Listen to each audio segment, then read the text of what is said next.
Hello, hello, hello, everyone, and welcome to another edition of Yes, of course. You know what it is. Manigans Movie Music live on Love the Beat Radio with me, of course, Reese Manigan. I hope you guys are well. I hope you guys are good. I hope you guys have had a really good week. The weather's definitely been a bit more mixed this week, as you know. Yes, it's still been really, really hot, but the rain has finally come upon us. We have actually at last had a bit of rain. And do you know what? I don't mind a little bit of rain now because I feel like we've had a bit too much sun and a bit too much heat. Yeah, it's nice while it lasts, but we need a bit of rain, need a bit of freshness, you know. But the good thing is it's not cold, okay? So at least the cold weather has not been haunting us until hopefully the winter. So let's hope the cold weather doesn't arrive until at least October, November time at least, you know. So at least the weather is still holding out on the heat side.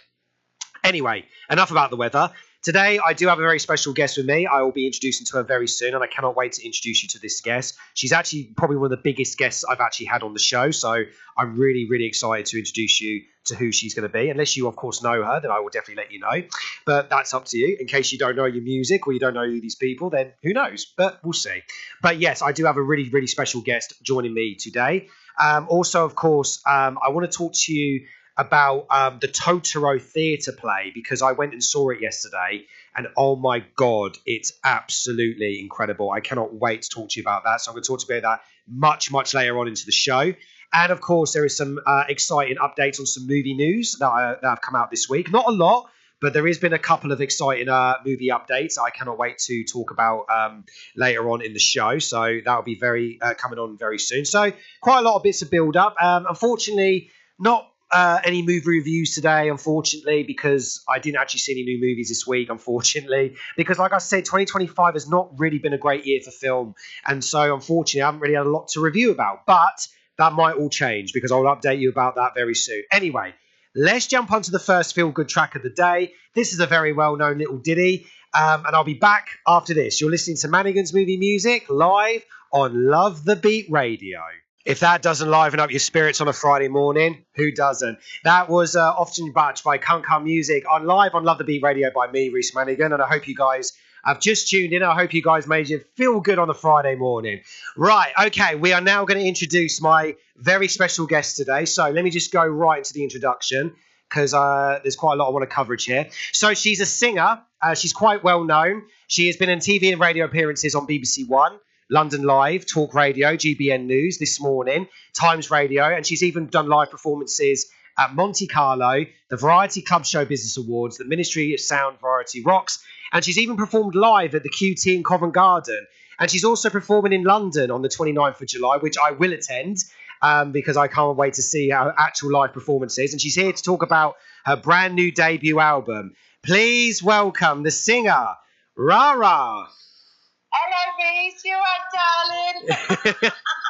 Hello. How are you? Oh, I'm amazing. I just released my album today, my first album, so I am absolutely over the moon.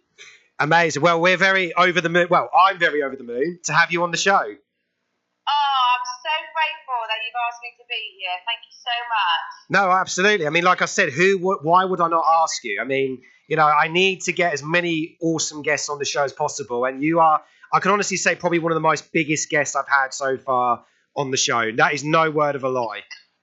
Oh, that's lovely.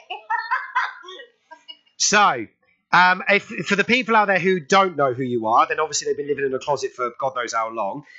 Just give us a bit of your backstory and let us know, like, you know, for the singing part, when did all that begin for you? I loved listening to music and dancing around the garden when we used to have CD and cassette players. And I always had this dream of being a pop star. And I think I got to about 9 years old, and my mother got bought a Cats musical video cassette for Christmas.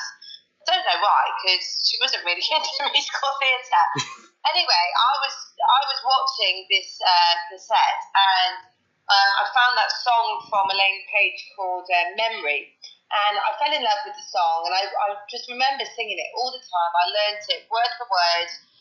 Anyway, following later on in the year, we went on a family holiday to Cyprus, and there was a karaoke night. But being 9 years old, I didn't know anything in the karaoke book, so I was like, oh, can I sing just on my own, kind of like, you know, with no music? And the guy was like, yeah, sure. So I sang that song. So that was my first kind of live appearance, was in Cyprus on a family holiday. And then my parents were like, oh, maybe you should go to singing lessons. So then I started singing lessons with a classical teacher called Karen, and which I enjoyed, but it wasn't really the way I wanted to go. I wanted to go kind of a bit more like front of stage, like pop and contemporary rock. It wasn't really the West End I was looking for. So I then went to another teacher called Michael Clifton, who kind of taught me everything I knew. And then the journey just kind of started from there. I just was obsessed with singing and music, and that's what I wanted to do. I knew that's what I wanted to do for the rest of my life. Amazing. So that was always your career path from the very beginning then? Yeah. Incredible. And obviously I've heard some of your music. It is absolutely divine. It's absolutely brilliant and very creative as well. But what I love most of all is the ones you use, which is the vintage style, which looks very 60s and 70s kind of style. Has that always been your favourite style, or do you like to mix it up a bit? Yeah, I think I was always drawn to like the retro vintage era. So probably starting from like the 50s. Like I actually loved rockabilly. I love rockabilly still. And I actually had my own rockabilly band called the Cherry Bomb Gang, which was the first rockabilly band in Dubai. So when I lived in Dubai, I was a cover artist singing just normal covers, but I was starting to get kind of complacent, a little bit bored. So I thought, oh, why not put together a rockabilly band? So I put together the Cherry Bomb Gang, and made it very friendly for, you know, the Emirates ears. It was all covers, but in a rockabilly style. Anyway, it did really well, and it became my little baby. But then unfortunately COVID happened and everything changed. So I left Dubai, and I started working. I got an opportunity to work as an original artist, and I met some people in London, ended up moving to London, and then my first manager took me through a bunch of songs with a co-writer called Nigel Lewis, and we figured actually I was listening to a lot of 60s music as well. So my influence was kind of bordering between 50s and 60s, and then I fell in love with the 60s era because, you know, the fashion and the, you know, authenticity, but in a very bold, feminine way. So that was kind of, it kind of started 50s, but actually I was quite drawn to 60s subconsciously, I think. Okay, yeah, and to be honest, the 60s did have a really good soundtrack back then. I mean, there's some of the songs that they used to do and some of the styles. I mean, I love it because I remember watching the movie last night in Soho, and they do like a lot of 60s vibes there, and the songs are absolutely incredible from the 60s era. So yeah, I definitely agree with that. So you've done quite a lot of music videos as well, like a lot of media video stuff as well. So one of my biggest questions I like to ask with everybody, whether you're an actor or a singer or anything, what is probably the most exciting part you've done in a music video, or what's the most struggling part you've done in a music video? So what has been the most positive side that you've gone, oh my God, that's the best thing ever? And what's the other side where you've gone, do you know what, I would never do that again? Oh God, there's a fine line between smashing up the baby grand red piano. I wrote a song called Sweet Hurricane. It was actually my first release as an independent artist last year, and I decided to do a music video where by the way, this piano was on its way out, so I didn't just smash up a full working order grand piano. And I thought, oh, what a great idea. So I ended up smashing a red piano up, but it was really hard. That was like, it's very hard to take a hammer and smash up a piano, like as a female. It must have felt good though to release a bit of frustration on that though. Yeah, it was. I was going to say, I would actually love to do something like that. If I had I'd be like, you know what, I'm going to smash the crud out of this, and I'm literally gonna just this, and then afterwards I'll be like, man, that felt good. Yeah, it was, and it was. The song is all about that kind of moment leading up to an argument with your partner, and that kind of toxicity. You just want to kind of like get the argument over and done with, and when you do have an argument, it's pretty much like a hurricane, even though you absolutely adore each other, but that toxic relationship will lead you to bring you to a really massive row. So Sweet Hurricane is about that concept. Okay, amazing. Okay, so now let's talk about your brand new debut album, because today is your release date. So I just want to say congratulations on that. That is incredible. So tell us about the start of that and where we can find it and listen to it. So it took me probably about 15 years in total to get it together, because actually one of the first songs I wrote was back in 2021, and it was called Who I Am, which is on the album. And then obviously my career was kind of as a cover artist, for the last 10 years. And then I had an opportunity to go to London about 4 or 5 years ago when I left Dubai.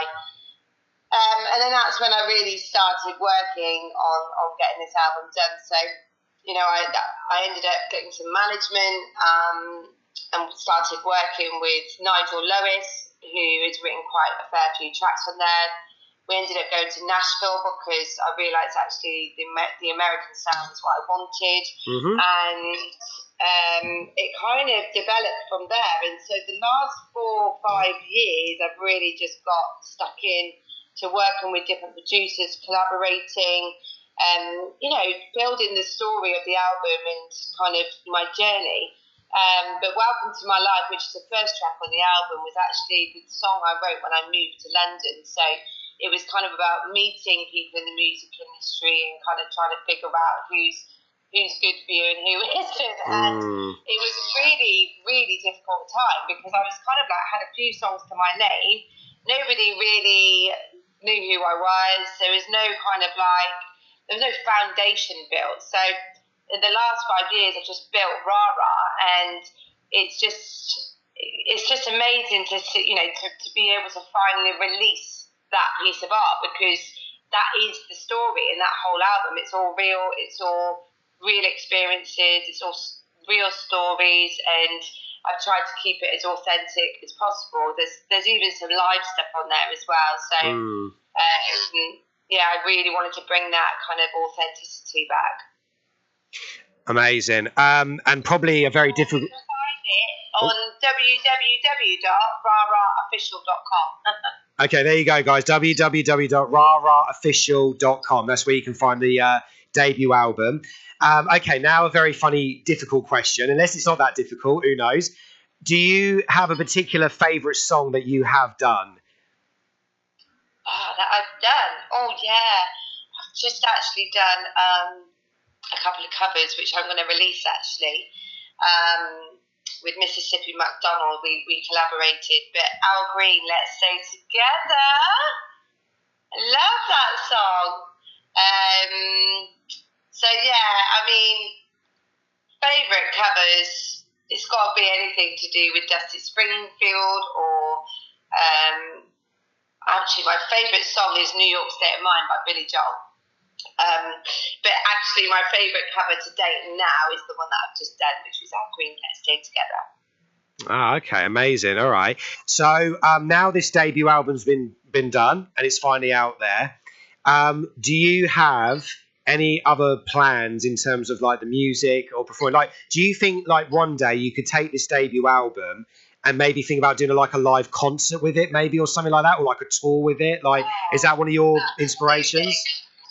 Yeah, it's in my plans actually. So well done. Hey, I sussed it. Yeah. So get this album out, I think, and I'm actually nearly finished my second album, which I've written in Memphis at Royal Studios.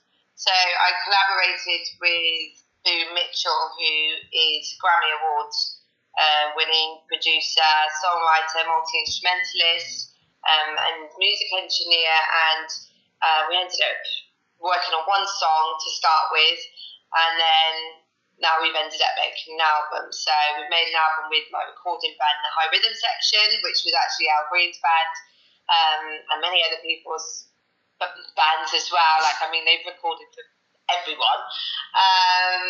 So that's really exciting, and there's a lot of gospel that runs through that album because I've got 3 amazing backing singers from Memphis there. Just the most beautiful, soulful, strong, powerful gospel voices, and I'm really, really drawn to gospel and that soul, and you can really, really feel it and smell it in the air in Memphis. It's called Soulsville for a reason. So I would love to do something like that for that particular album, which will be released next year, called Made in Memphis. Amazing. Well, we'll definitely be keeping an eye out for that, 100%. Another interesting question I actually want to ask you is, if you could take any singer, dead or alive, to collaborate with on a song, who would it be? Dolly Parton. Boom. There you go. Straight away. There you go. Right. So, okay. So there you go, guys. So if you want to know about Rara's new debut album, please make sure you check out our website, www.raraofficial.co.uk, and also don't forget as well that she's performing at the 100 Club on the 29th of July. I will definitely be there to check it out. And Rara, as you know, you are on Manigan's Movie Music, and it's a huge honour to have you on here. So as you also know, this is a very movie heavy kind of radio show, so let's try and flip the conversation down to this part. Are you a particular movie fan yourself? I love movies. Like when I get a moment to sit down, it's quite nice. I do have some favourite movies as well. So obviously The Bodyguard, because her name's Rachel and she's a singer. And I love Whitney Houston. She was a massive inspiration. So yeah. I think my other favourite film, Pulp Fiction. I love. Ooh, nice. Yeah, and I like, I love those films about music artists, like Walk the Line, like Johnny Cash. Yeah. Elvis was great. I loved Elvis. That was so good. So yeah, I do love I pick them. I'm not like, oh, that one's out, this is out. I'm kind of like, I pick what I like to watch. Yeah, I definitely get that. And we'll definitely have a little movie conversation next. I think we should just take a little breather now, and we're going to play the next track, and then we'll jump on to talk about the film side of it. And then, so that'll be the great conversation I can't wait to have with you now. So that's Rara, guys. She's joining me till 11 o'clock this morning, guys. So please keep staying tuned. So now, here's another fantastic, well-known track to get you in the mood. This is the Magnificent Seven theme. And that was, of course, the Magnificent Seven theme, live on Manigan's Movie Music, live on Love the Beat Radio with me, of course, Reese Manigan, and my special guest today, Rara! That's right, Rara's with me, although online, but she's here. How you doing, Rara? I'm amazing. How are you? I'm very well, and as I said, it's a huge honour to have you on the show today. If you don't know who Rara is, and you should do, go on our website, www.raraofficial.com, and make sure you check out her brand new album because it's been released today, guys, so make sure you check it out. Right, so we had a lovely interview and a chat just now earlier about her music career and everything like that, but now, as she knows, she's on Manigan's Movie Music, so now it's time to flip the conversation. So you just told me about your favourite films, The Bodyguard, Pulp Fiction, and Elvis and Walk the Line, everything like that. So I was going to ask you, really, my first question I was going to ask you is musicals actually your favourite genre, or is it other ones in particular, like, that sort of spring up your mind? Musicals. Yeah, I like musicals. I tell you what, Tina, the musical, I really enjoyed. She was fabulous who did that. I think that was Fleur Reese, isn't it? Sorry? Is it Fleur Reese who plays Tina? The singer, Fleur Reese? Oh, she just started, I think. Yeah. But I've not seen that one with her in it. I've seen the one before, but honestly, I was amazed at that. It really moved me, that. But yeah, I'm not really a musical theatre, like, I'm not massive on it, but I like it. It's something that I'm interested in, but not like that much. I quite like live music and bands and stuff. But I bet you, if you could, like, if there was an opportunity to use a main theme song for a movie, that probably would be like, oh my God, opportunity right there. But that's an interesting question. If you could make a main theme song for any particular film, whether it was James Bond, Indiana Jones, or anything like a genre type of movie, what would you go for? James Bond, I've already done it. Of course, darling, Shirley Bassey. Amazing. Well, there you go. She's just got like, yeah, I've done the cover. There you go. Well, you never know. Well, as a film director myself, I was going to say, as a film director myself, you never know. If I get an indie film and I need a singer, then immediately I'll just have to call you up and say, I know somebody. So there you go. So opportunities rising there. You never know. But saying that, though, because at the moment I am actually in the middle of doing this script that I'm hoping to get distributed, because I'm in a course at the moment with the Filmmaking Business Club, and my mission is to try to get this script distributed. So hopefully, if the budget comes, you never know where future opportunities might lie. Well, you keep manifesting, love, because that's all you've got to do. You've got to have a focus and a dream, and you just keep going for it. Follow them. Oh, absolutely. I mean, as I said, you've caught me a very good time this year. It's my 20th anniversary of filmmaking. So this year it has definitely been bigger, stronger, and more exciting. And, it's just literally been a very strong year this year. So who knows what next year could bring. Congratulations. Well done, you. You keep going. Oh, absolutely. Well, I don't have any plans of stopping, believe me. I don't think anybody could get rid of me. Unless, of course, there's an assassin out there watching me. He's like, damn, this guy just won't die. Keep missing my target, man. What's going on here? Anyway, Rara, I just want to say, because I know you haven't got a lot of time on this morning, but I just want to quickly say, again, thank you so much for being on the show this morning. It's been an absolute honour to have you on the show today. The fact that you've squeezed in any time to come on this show means a lot to me. So it's, as I said, I can't express enough how honoured it is to have you here. So let's keep supporting each other. I will come and see you at the 100 Club, definitely. And hopefully I'll get my photo and my signed copy of your debut album, which I'm definitely after. So I'll definitely see you then. But in the meantime, thank you so much for being here this morning. Much appreciated. And I can't wait to see you again soon. Oh, and please follow me on my platforms at Sounds Like Rara. I'm on all of them under that platform. So, yeah, please say hello, everybody. Yes, please do. So follow on social media at SoundsCloud, did you say? Sounds Like Rara. Sounds Like Rara. That sounds like Rara. Sounds Like Rara. There you go. Music sounds like Rara. Sounds Like Rara is the platform. Yeah, so no worries, guys. Check her website and definitely check it out, guys. Honestly, she's an incredible singer, incredible person. It's been an honour to have her this morning. So this has just been an absolute dream. So definitely can tick that off my list now. So very happy with that. So yes, right. So let's jump on to the next track, guys. Another feel-good one. This one is, of course, Curse You, Red Baron. And I'll be back after this.